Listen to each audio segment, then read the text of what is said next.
In this video, I'm going to try to explain the concept of a mole in chemistry. So a mole is not what you might think. We don't talk about the animal in chemistry class. It means something very different. A mole is a very large counting number representing 6.02 times 10 to the 23rd power objects. So these things in red I think are not very clear, and I'll try to explain them. But this is the definition. One thing that some people wonder about is why we use the word mole to represent a counting number, and why did we use that word? It already means like an animal. Why would we repurpose it? And basically, it comes from the German word Molekül. I don't know how to say it. I don't speak German, but this is German. It means molecule. So the German chemists wanted a way to talk about molecules, and from the word Molekül, I don't know how to say it, they came up with this, M-O-L, mole. This is the word that I'm going to teach you today, this counting number. But when this was translated into English from German, we decided to write it down the way that we thought that it was pronounced, and that's mole, like this. So we don't talk about the animal. This is the chemistry mole that comes from mole, that comes from the German word for molecule. So I'm going to tell you what a counting number is first. Now you probably have heard of something like 3 dozen eggs, or maybe a baker's dozen donuts. And those are examples of counting numbers. Counting numbers are things that we use to group objects together to make it easier to count or describe. So for example, I have here some blue dots. The number that I have, I'm going to count just by itself, no counting numbers, okay? So I have 1, 2, 3, 4, 5, 6, 7, 8, 9, 10, 11, 12, 13, 14, 15, 16, 17, 18, 19, 20, 21, 22, 23, 24, 25, 26, 27, 28, 29, 30. 30 things. So that took a while, and that was unnecessary, because maybe you can tell that these are grouped up in threes. So an easier way for me to do this would be to count triples. And this is going to be my first example of a counting number, is going to be triple. It's a group that I count with. So there are 30 objects. I'm going to count them using this counting number triple. See how many there are. I have 1, 2, 3, 4, 5, 6, 7, 8, 9, 10.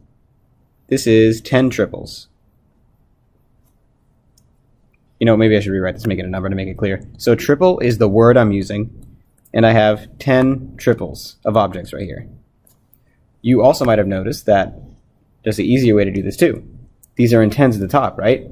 So I could count it in terms of decades, which is tens. So the number of decades I have here is 1, 2, 3. I got 3 decades right here. Finally, another word that is a common counting number is dozen. A dozen is 12. And I'm going to count dozens. So I know that one of these is 3, and then 3 times 4 is 12, so I'll just tell you this right here is 12. 3, 6, 9, 12. So that's 1 dozen. This right here is 2 dozen, and it seems like I've reached a problem. I ran out. I don't actually have 12 left. I only have 6, right? So what I have right here is 2 1/2 dozen. It's okay to have a fractional number. Doesn't need to go all the way, but I have 2 1/2 dozen. These are examples of counting numbers. Triples represent 3s, decades represent 10s, and dozens represent 12s. 3 things that I want you to notice, okay? One of them is this. So if I have 10 triples, that's 30 objects. I also have 30 objects if I have 3 decades. So I still have the same number of objects if I have 2 1/2 dozen. And we actually did the counting, and it turned out that all of these were equal to 30 objects. So it doesn't matter what counting number you use to describe. 10 triples is 3 decades, is 2 1/2 dozen, is 30 things. Okay? First thing I want you to notice. The second thing I want you to notice is how easy it was to count these. When I used a bigger counting number, sorry about that. When I used a bigger counting number, like tens, it was a lot faster than it was when I counted it with a little number, like 3s. But even counting triples, it was a lot faster than counting individually, right? So the second thing I wanted you to notice is that if we use a bigger counting number, it's easier to describe big numbers. Last thing I want you to notice is this. If I have 30 objects, I can really easily figure out how many triples or decades or dozens there are without actually drawing boxes. I have 30 objects, and if I want to know how many triples are in it, I say, okay, how many triples are in it? 30 divided by 3, and I get 10. This is what division is. Division tells you how many of these there are in this. But maybe you forgot that from math, right? So if I want to figure out how many dozens or triples or any counting number are in a group of objects, I just divide, right? So there are 10 triples. If I want to know how many decades there are, I would say, okay, how many tens, how many decades are there in 30? And the answer is 3. That matches with what we have down here, right? And then if I want to know how many dozens are in 30, I say, okay, how many dozens are there in 30? And I say, well, there's 2.5. That's what you would get if you put it in a calculator. So what division does is it tells you how many of these are there in this. So now we know what a counting number is, right? A counting number is a group.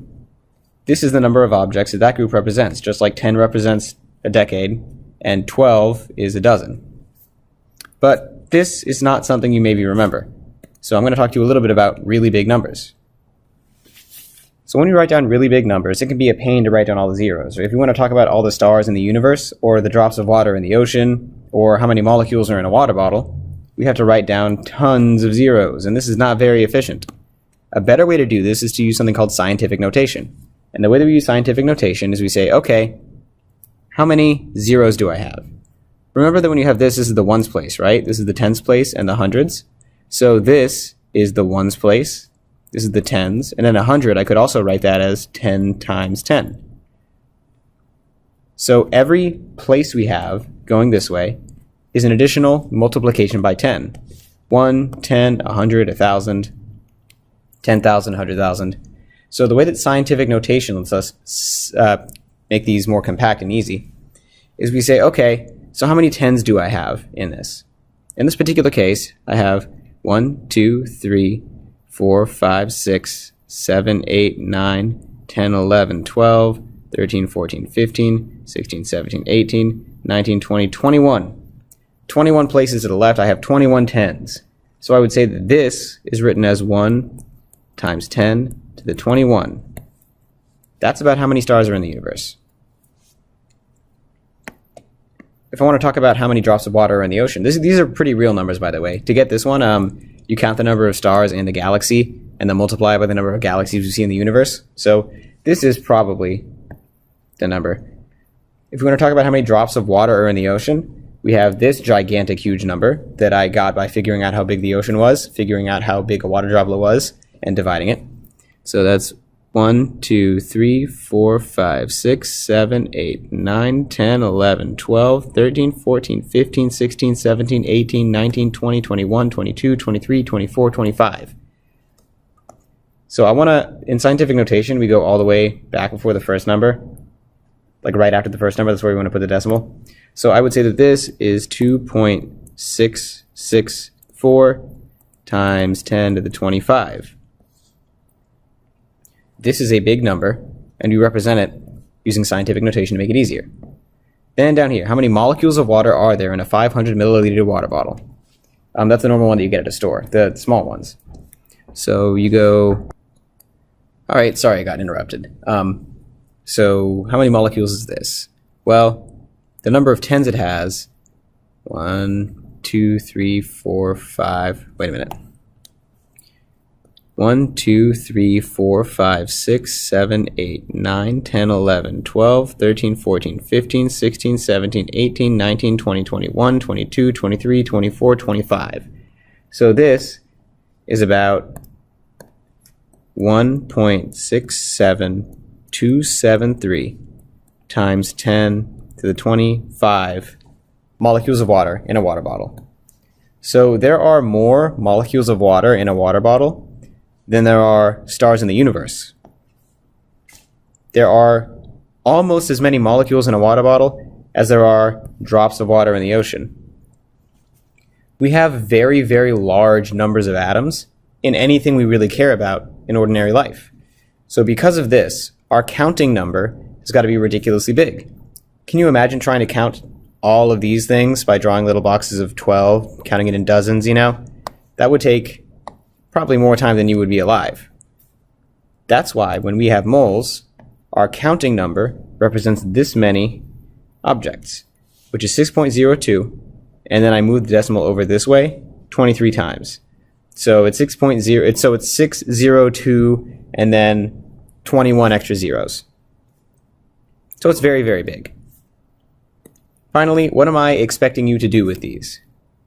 So the calculations you have to do with moles are going to be pretty simple for this unit. We can either make you go from the counting number, moles, to objects, like here, right? I have 4 moles of pennies. How many dollars is that? Or I can make you go from the objects and tell me how many moles there is, or how many moles there are in it. So I'll show you how to do the first one first, okay? I have 4 moles of pennies. Imagine it says I have 4 dozen donuts. How would you do that? Well, you would say, this is how many dozens I have, and then this is how many donuts are in a dozen, so that's how many donuts I have. But we're not using a counting number for 12, which is dozen. We're not counting triples or dozens or decades. We're counting moles. And what a mole is this number right here, 6.02 times 10 to the 23rd. So 6.02 times 10 to the 23rd power. And this is going to tell you how many pennies you have. And let me recalculate this really quick. Okay, and what my calculator tells me is that this is 2.408 times 10 to the 24th. So this is how many pennies I have, right? So this is how many cents. To turn it into dollars, you would divide it by 100, because you have 100 pennies in a dollar. So divide that by 100. And then the answer that you get is going to be, so you divide by 100, and you get 2.408 times 10 to the 22. Also, what you could have done, just as a note in scientific notation, you divide by 100, right? So you cancel 2 zeros, and then each one of these is a 0. So you could have taken this and canceled 1, made that 23, cancel 1, make it 22 to figure that out. But this is how many dollars I have. This is more than $1 trillion. This is a lot more than anyone will ever have. With this amount of money, you could buy the world, because this is much more money than exists in the world. So 4 moles of pennies is a ridiculous amount of money. This should hopefully give you an idea of how big a mole is. So down here, I have 6 septillion water molecules. A septillion is a 6, so a septillion is a 1 with 24 zeros after it. So if you have 6 septillion water molecules, which is this number, how many moles do you have? You might say, how am I supposed to know? But remember, when we did this, to figure out how many things or how many groups were in a set of objects, we said, okay, how many objects do you have total? So the total number of objects. And then you divide that by the group that you want to find. And that tells you how many groups are in the total, right? Because if you start with 30 balls, and I want to know how many triples there are 10 triples in it. So I just use this same basic process here. The total number of objects that I have is this, 6 times 10 to the 24. That's how many water molecules I have. And I want to know how many moles are in it. And what a mole is 6.02 times 10 to the 23rd. So what that gives me is,